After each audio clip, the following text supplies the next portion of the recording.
Hello everyone. So let us begin. Now, in this one, we are going to continue about what we did in the last section, and integration and differentiation were almost done. So let me just write down the heading for you.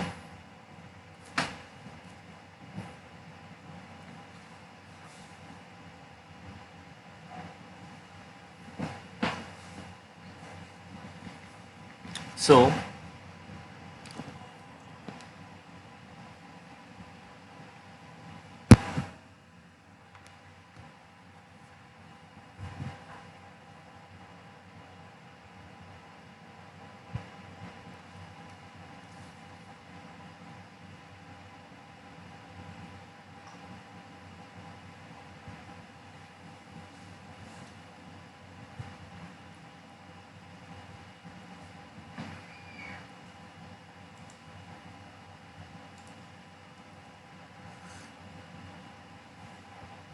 now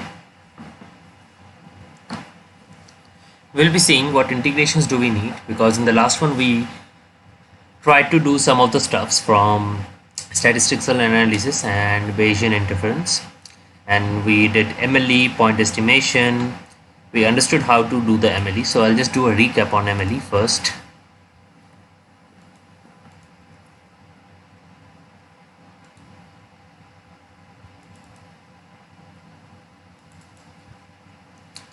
The MLE is basically maximum likelihood estimator.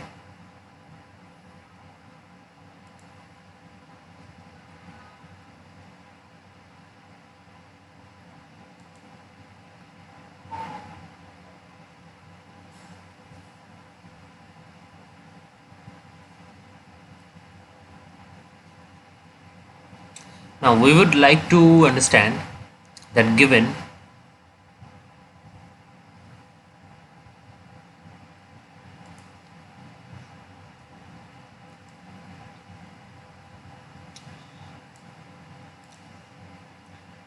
a test statistic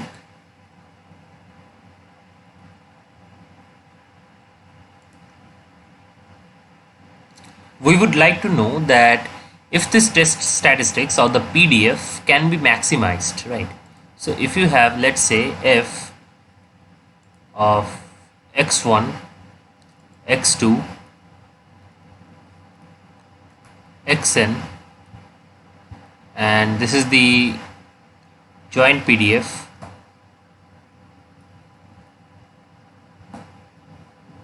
and let us say it is also equipped with the parameter theta. This theta is what we call the test statistic here, and we would like to maximize theta. So what we generally do is as follows. So let me give you an example.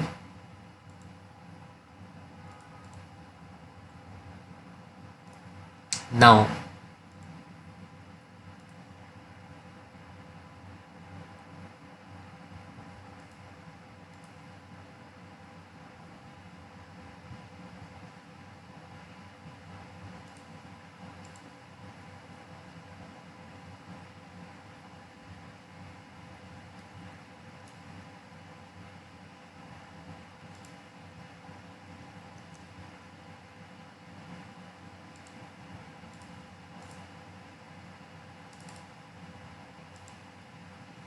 Now in exponential distribution, we do know that fxx is simply equals to lambda into e to the power minus lambda x, right?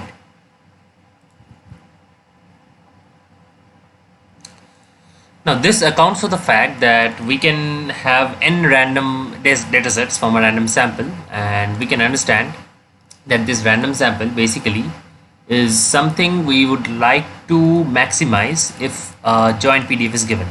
Now the joint PDF for x1, x2 and up to x10 would be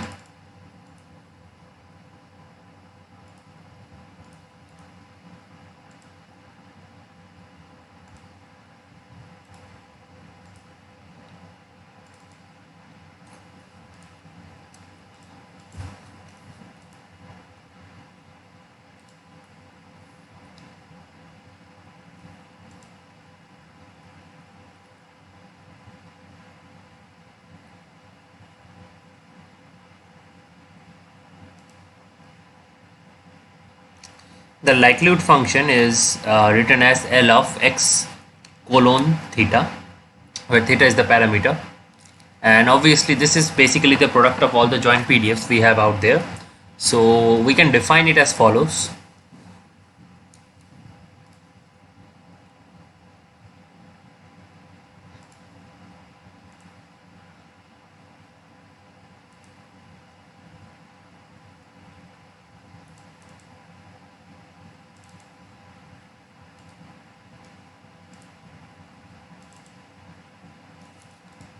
So this product definition gives you the joint PDF.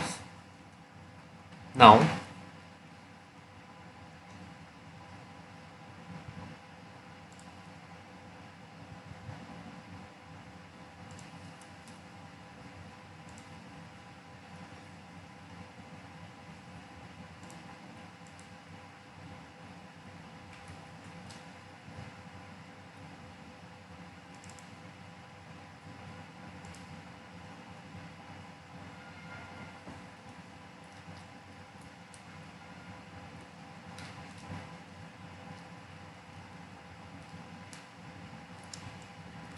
so this would be the entire result.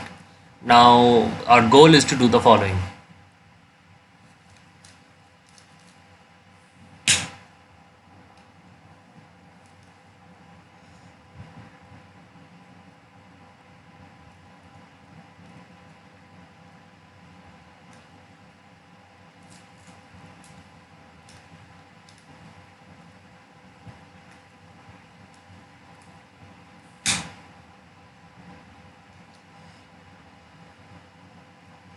Therefore, what we can do is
right.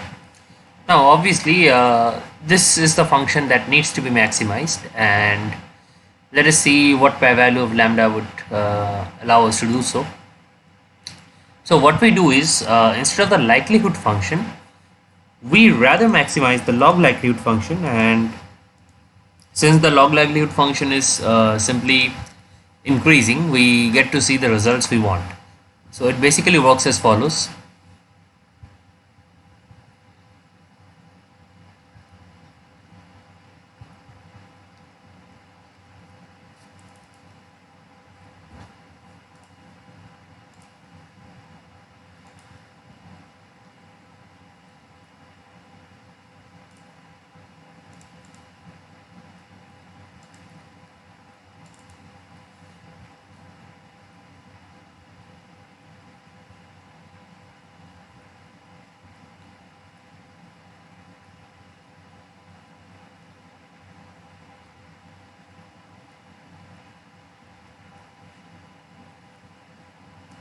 Now, using the properties of log, we can distribute the multiplication into summations of logs.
So now we need to maximize this. So we differentiate both sides with respect to lambda to get the following.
Therefore,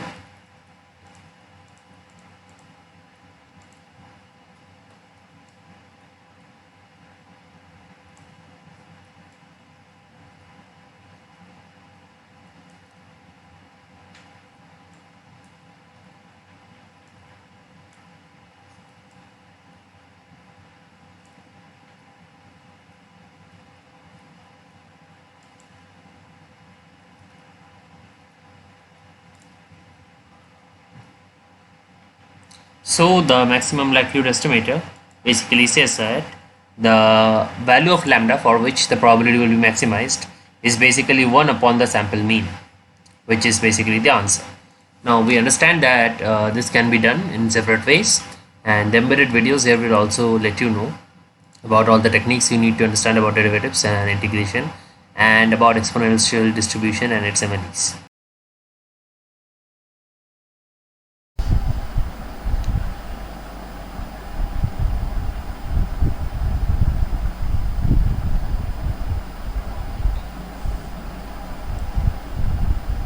So we are trying to find out some problems, and before that we would need a few results which we try to prove. So result that we need to prove for this section is this: limit of x tends to infinity 1 plus 1 by x whole to the power x is equals to e. Okay,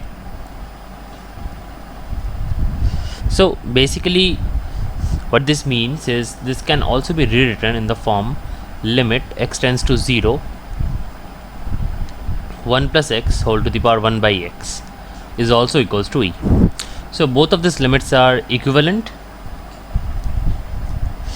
and we would try to use this result in a few cases. So let us see how to actually achieve that. Now this one is a bit more challenging than previous ones, because we would start off with something we know as the binomial formula. So binomial expansion.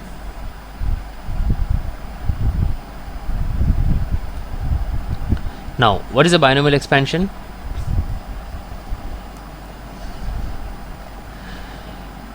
So a plus b whole to the power n, this can be expanded when n is a natural number as follows.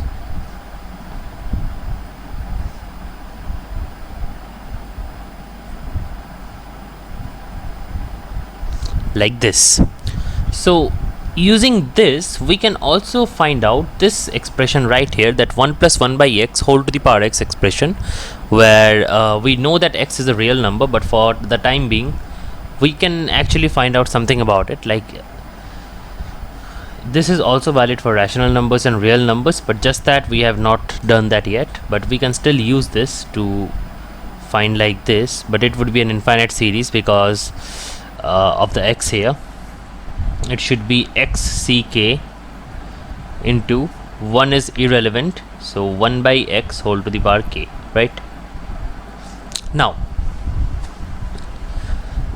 the thing that is to be noted is this term here. If you just write it as a function of both k and x, it can be written as x ck into 1 by x to the power k, right? Now, how to define this binomial coefficient in terms of rational numbers or real numbers or even negative numbers? So there is a definition. It is same as the one that you define with natural numbers, but just that you do not do the factorial thing here, because factorial makes no sense, right? Because you cannot really find out 0.5 factorial because it doesn't go back to 1. Factorial means that you multiply the integers consecutively until you get 1. But in case of real numbers, in case of rational numbers, that's not how it makes sense. Okay, so what makes sense is this: xck can be written as x into x minus 1 into x minus 2 and all the way up to x minus k plus 1 divided by k factorial. This is the expression, and you have a x to the power k extra in the denominator, which gives us the expression for this. And we are literally trying to find the limit of this expression right here, right? So one of the x's can be cut off, obviously, and what we do get is this: x by x into x minus 1 by x into x minus 2 by x and all the way up to x minus k plus 1 by x. And then there is a 1 by k factorial. And now there are k terms, so I have divided all the k x's in as denominator to this one. So this gives us 1 minus 0 by x into 1 minus 1 by x and all the way up to 1 minus k minus 1 by x whole divided by k factorial, right? Which can be written in the product form as follows: summation r equals to 0 to k minus 1 1 minus r by x, and there is a 1 by k factorial outside, right?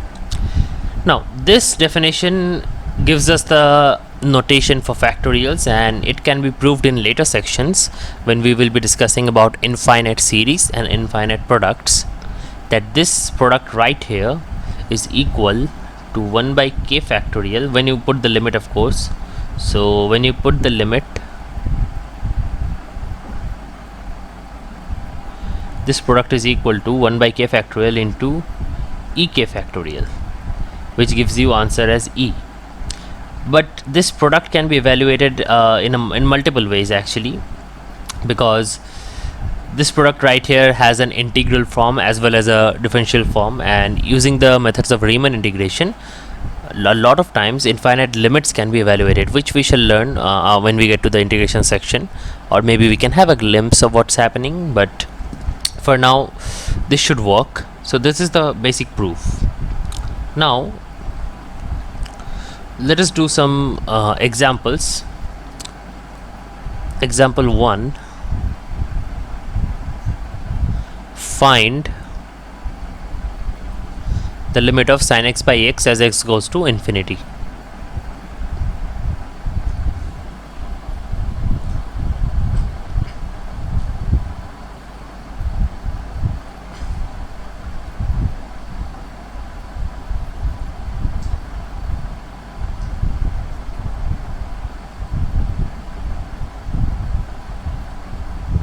So basically what we are asking to find is, we can denote the limit by L. So denote the limit by L, and L would be equal to limit x tends to infinity sine of x by x. Okay, now how do we do this? Now this cannot be done because obviously you remember a quite close one where x tends to 0 was given, and if x was going to 0 we knew that sin x by x approaches 1. But here the case is a bit different, and we can clearly see the denominator x, as x goes on to become larger and larger, the denominator becomes much larger, right? And the number should be decreasing by then, the limit value should decrease a lot.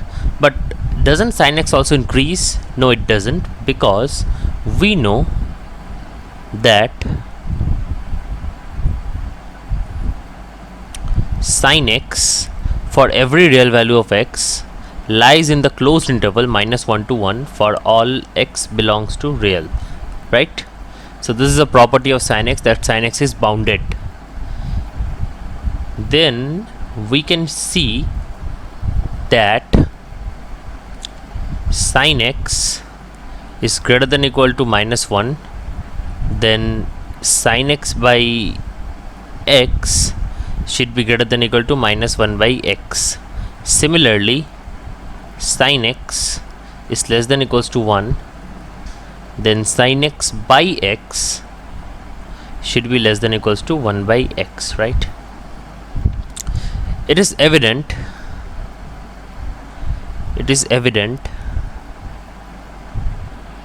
that limit x tends to infinity 1 by x is equals to limit x tends to infinity -1 by x is equals to 0.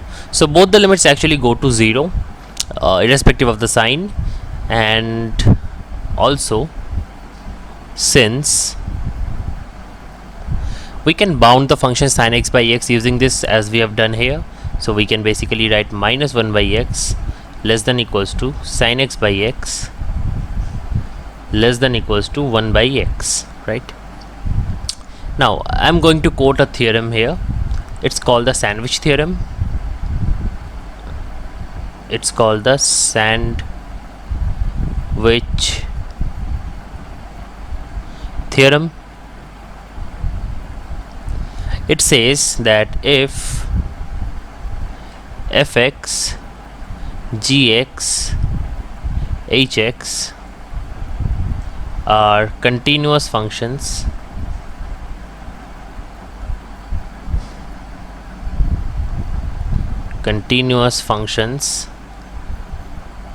then if fx is less than equals to gx is less than equals to hx, and limit x tends to a fx equals to limit x tends to a hx, and both of them are equal to some alpha where alpha is a real number, then the sandwich theorem states that then limit of x tends to a g of x must also be alpha. So this is the sandwich theorem. That is, the function g of x has been sandwiched in between the functions fx and hx. Okay, so hx is the upper bound for the function, fx is the lower bound for the function, and it is given that the function fx and the function hx, both of them go to some real number alpha when x tends to the value a. So both sides of the limits in which the function gx is sandwiched goes to the same real number alpha, which means that the function in between must also go to alpha, otherwise the inequality would be violated. There is a whole proof for this, but we are not really going to do the proof right now because of the complications, because we need to know what is an epsilon delta definition of a limit. This is completely an analysis course, so I'm not going to quote analysis right now unless we need it when we go to the further chapters in probability. So using this we can see that since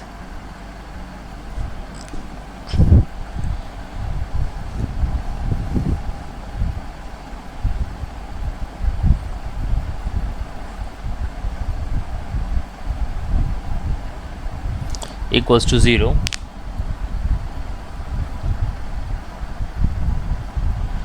we can say that limit x tends to infinity sin x upon x must also be 0, since -1 by x less than equals to sin x by x less than equals to 1 by x. Since sin x by x is basically sandwiched between -1 by x and +1 by x. So that would actually solve this problem. So as I said, this is not like a regular problem, but problems like this would be very much evident. Okay, for the next problem I would need a footnote here, that is the footnote of a derivative of a function fx. So derivative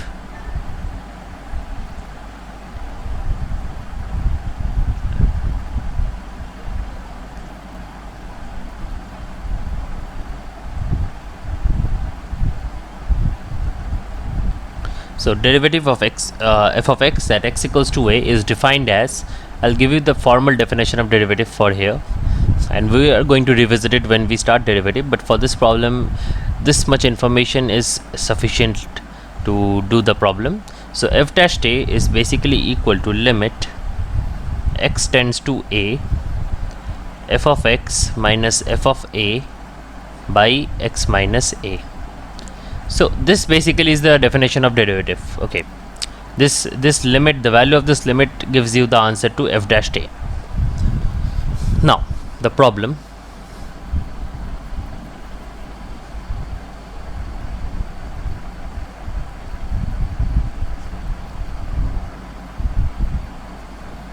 given f of a equals to 2, f dash a equals to 1, g of a equals to minus 1, g dash a equals to 2, then find limit x tends to a g of x into f of a minus g of a into f of x divided by x minus a. So consider the problem. We are given that f and g are two functions which are first time at least once differentiable at the point a, and it is given that f of a is 2, g of a is minus 1, while f dash a, which means the derivative of the function at the point a of f is 1, while g dash a is 2, right? So g dash a is 2 doesn't mean that the derivative of g is 2, it rather means that the derivative of g at the point x equals to a equals to 2. So don't be confused with the definitions and the terminologies I'm using, because it's important that you understand them distinctively. Now limit x tends to a g of x into f of a minus g of a into f of x. What we are going to do here is something like this. We are going to add and subtract ga fa.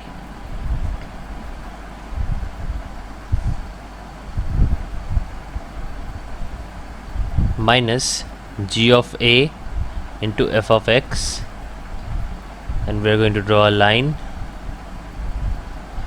x minus a.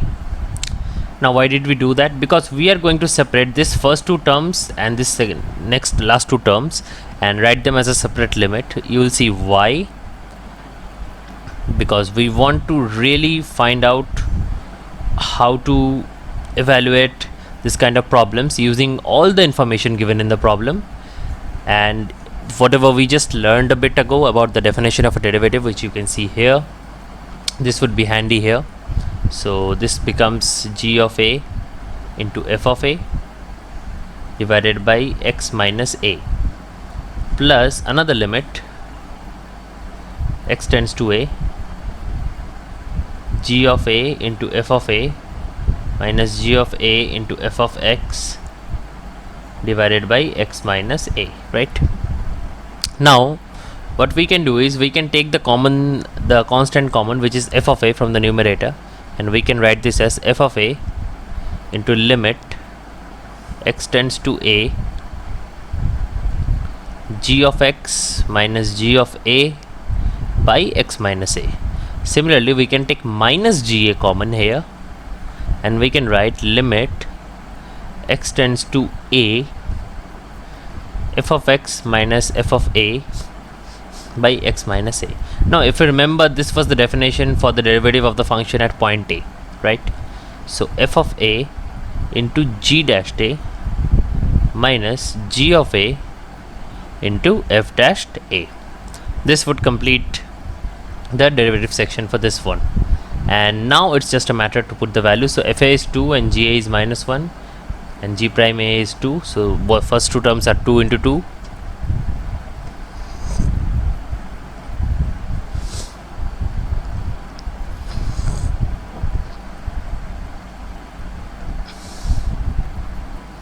So this gives us the value of 5. So this would actually solve this problem, but as I said, you would need this definition. So once you learn the derivative section, I do not think this would be any more required, but these are the basic things that you should know. Okay, let's move on to the next problem.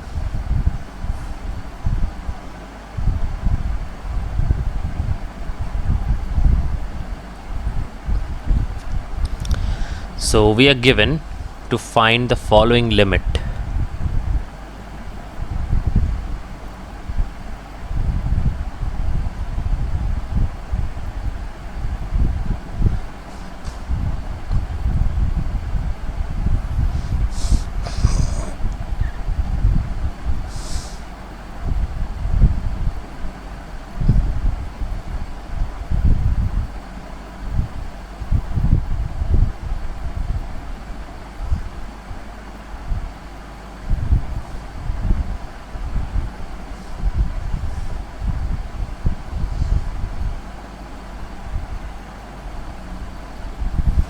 Okay, so this is the problem that we need to find. Limit x tends to infinity, and in the numerator we have root over of x square plus a square minus root over of x square plus b square whole divided by root over of x square plus c square minus root over x square plus d square. Now to do this kind of problems, we, as I said, we need to first rationalize. So let us begin the process. Let this be L. So this is equal to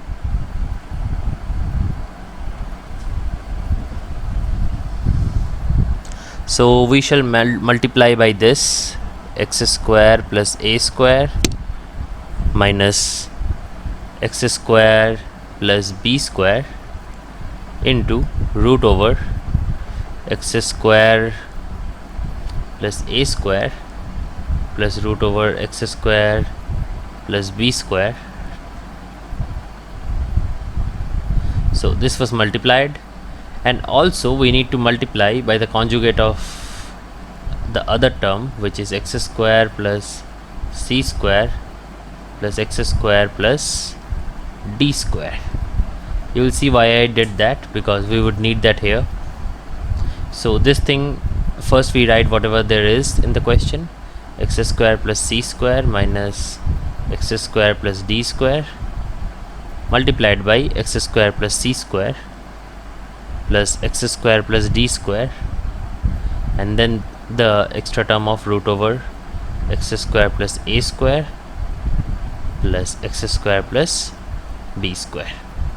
Now once we do the formula, because it's a minus b into a plus b, it turns out as follows. It becomes x square plus a square minus x square minus b square into x square plus c square plus x square plus d square over root. Similarly, in the denominator it becomes x square plus c square minus x square minus d square into root over of x square plus a square plus root over of x square plus d square.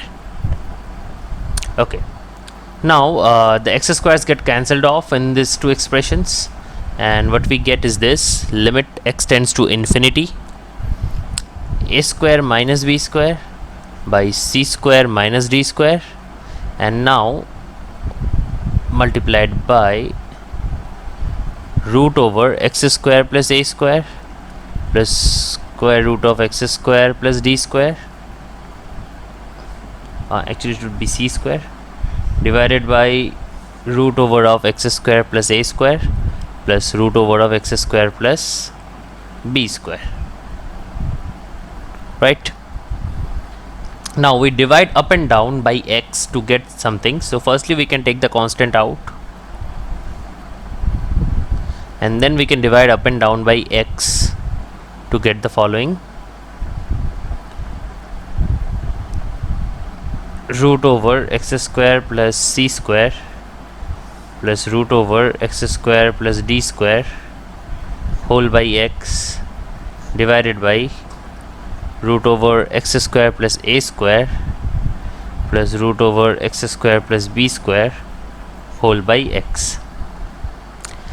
Now this x can be absorbed inside the square root of each term as root over of x square. So once you put the x inside the square root, it becomes by x square, right?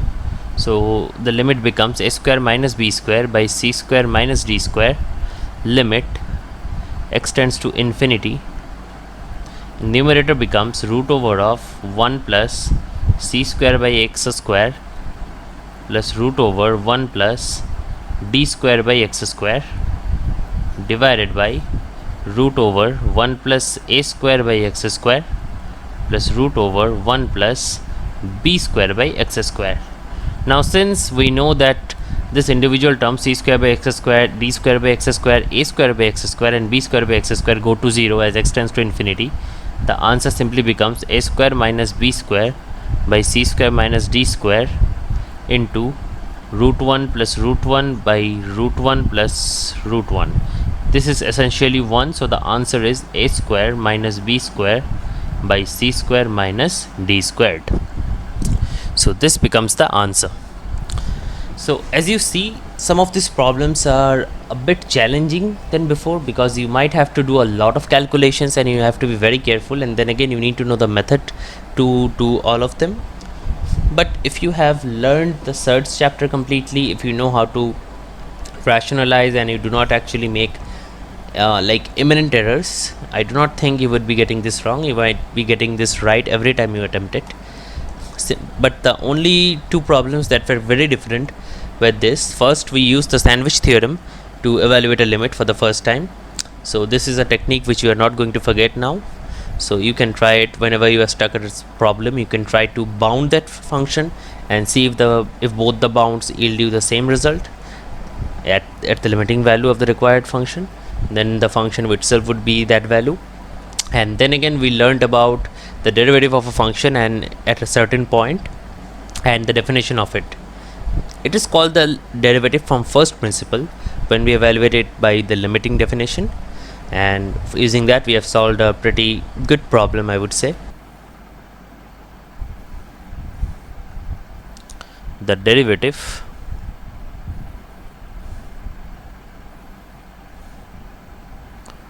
of a function f of x at x equals to a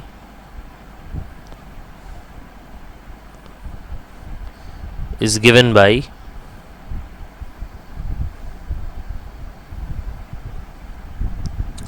f dashed of a equals to limit x tends to a f of x minus f of a whole divided by x minus a.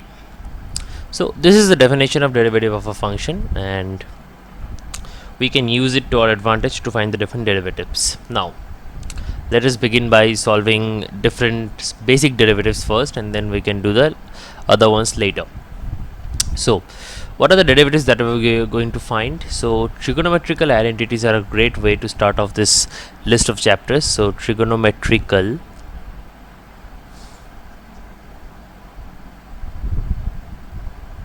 identities.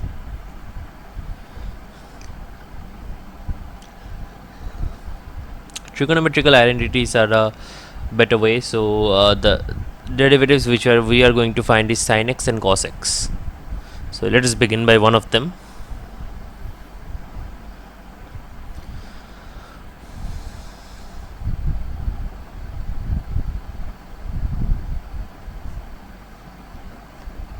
So sin x,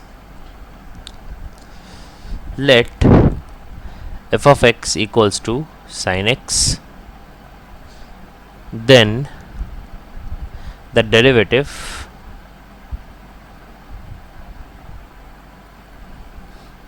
of f of x is, so now we try to find the derivative using first principles, and it won't be that much hard because as we have already encountered this kind of problems before, we shall be accustomed by now to as to how to approach this kind of problems and how to solve the particular limit. So here, as you can see, the question asks us for f of x equals to sine of x. So the limiting definition would be limit x tends to a f of x minus f of a by x minus a, right? Another definition for the limit is what I am going to write now, is the definition what we are going to use while solving the problems. This is limit h tends to 0 f of a plus h minus f of a divided by h. This is a more standard definition of derivatives, and I think this is more useful than the other one, because the first one is usually the one where we convert from limit to derivatives, but this one actually helps us to find the derivatives in terms of the functions, elementary functions, directly from the limit. So using the value of f of x, we can write this as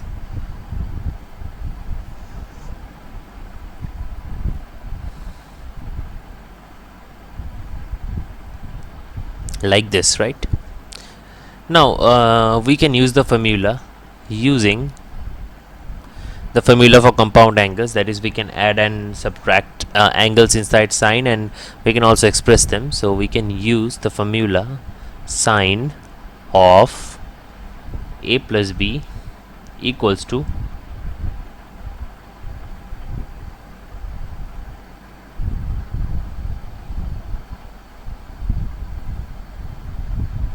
sine b cos a.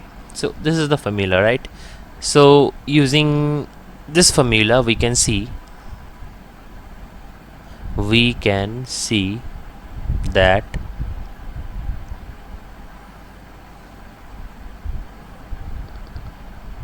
sine of a plus h similarly would be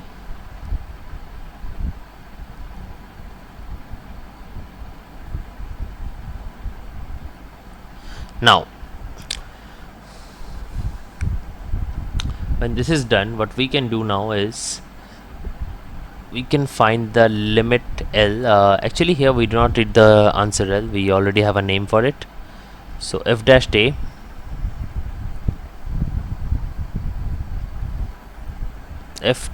a is equals to limit h tends to 0 sine a cos h plus sine h cos a minus sine a divided by h, right?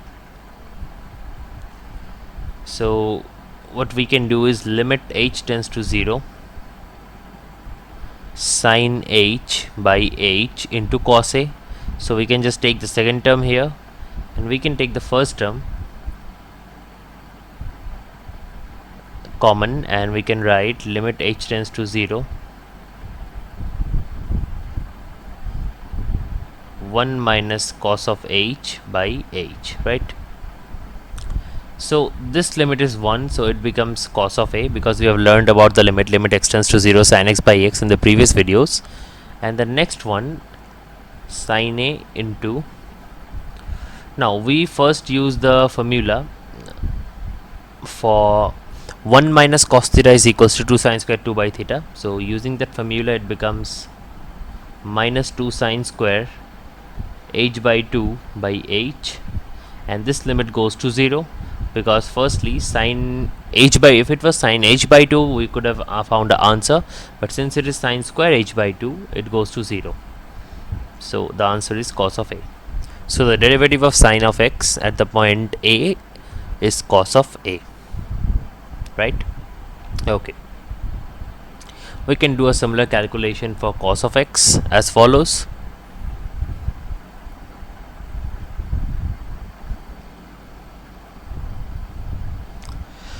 So case 2 is, now the derivative would be defined as follows.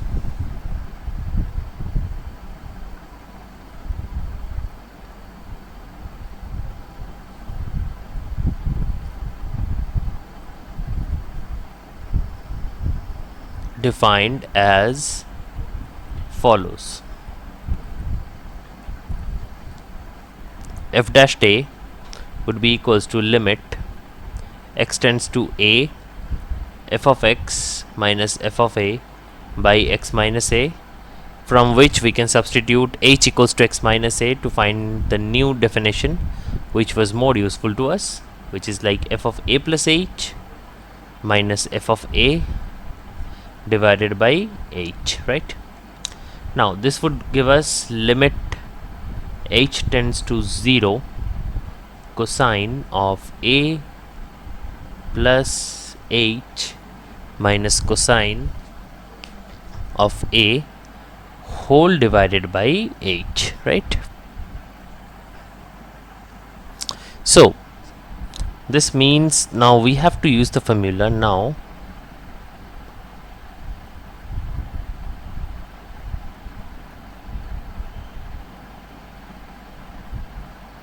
trigonometry that cos of a plus h is equals to cos a cos h minus sin a sin h. Using this formula, what we can do is as follows. Using this, we have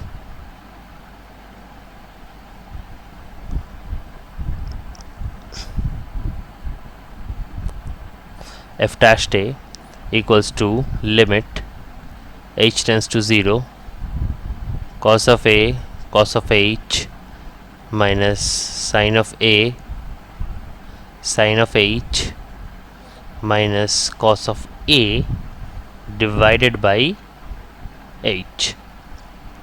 So we can again distribute it as follows. Take cos of a common and we can write it as limit h tends to 0 cosine of h minus 1 by h minus sin of a common limit h tends to 0 sin of h by h. As we know from the previous example, this limit is 0, so this is 0 minus sin of a into 1 because this limit is 1 as we have done in previous examples. So the answer becomes minus sin of a. Okay, so that's the derivative we were trying to follow. A third example now could include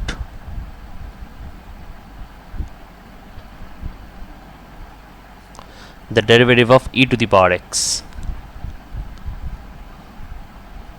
Derivative of e to the power x. So let f of x equals to e to the power x. Then let us evaluate the derivative at the point x itself. So what we are going to do is we are going to write it like this: h tends to 0 f of x plus h minus f of x divided by h. Okay, so this tells us limit h tends to 0 e to the power x plus h, because f of x is e to the power x. So f of x plus h would be e to the power x plus h minus e to the power x whole divided by h. We using the rule for indices, the law of indices, we can write this as e to the power x into e to the power h minus e to the power x whole divided by h. Now we can take e to the power x common as the limiting variable is h, so e to the power x is basically a constant here. We can write e to the power x into limit h tends to 0 e to the power h minus 1 divided by h. And as we know from previous experience, this limit is again equal to 1 as I have proved.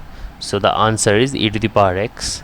And as you can see, the derivative of e to the power x is e to the power x itself, which actually means that we can find the derivatives very clearly here, and this is the only function whose derivative is itself. So let us just quickly recall all the things that we have learned. So I'm going to write down the things we have learned in both limits and derivatives one by one. So just to recall and have a review of what we have learned.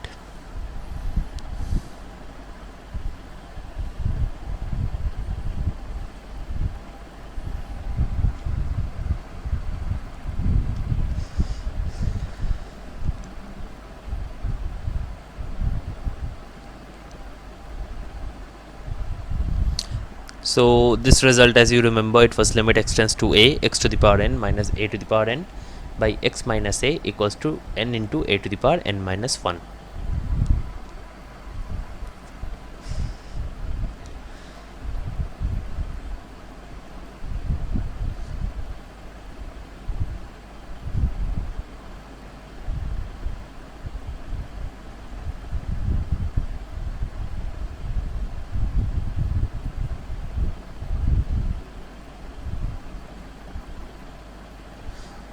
These two limits are almost the same kind of limits because, as you know, when we proved them using the Taylor series expansion of the functions log of 1 plus x and e to the power x. So that's why I'm writing them simultaneously. So these two limits were also there. Then we had the limit involving the sine function, which was limit x tends to 0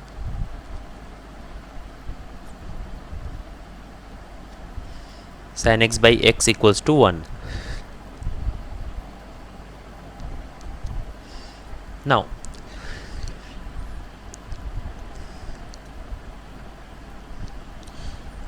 we have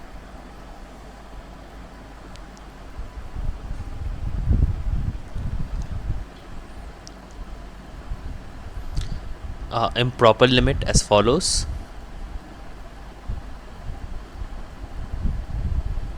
And this is equal to the exponential number e.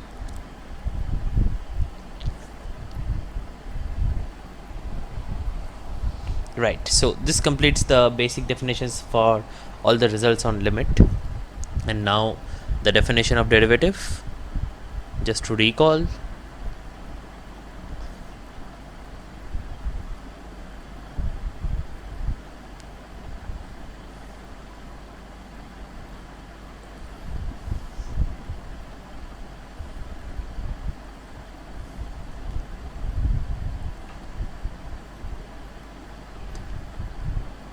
So the derivative of a function at x equals to a is given by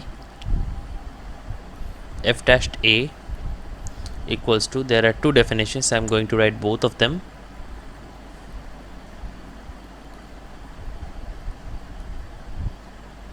X minus a,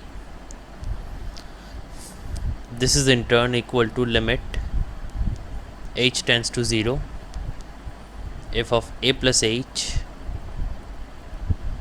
by h. So these are the two definitions that we use in order to find out the derivative of a function, which we also did in the last lecture. We found out the derivatives of e to the power x, sin x, cos x, and in this lecture obviously we are going to learn about the chain rule, and that would actually change the way we look at derivatives. It would be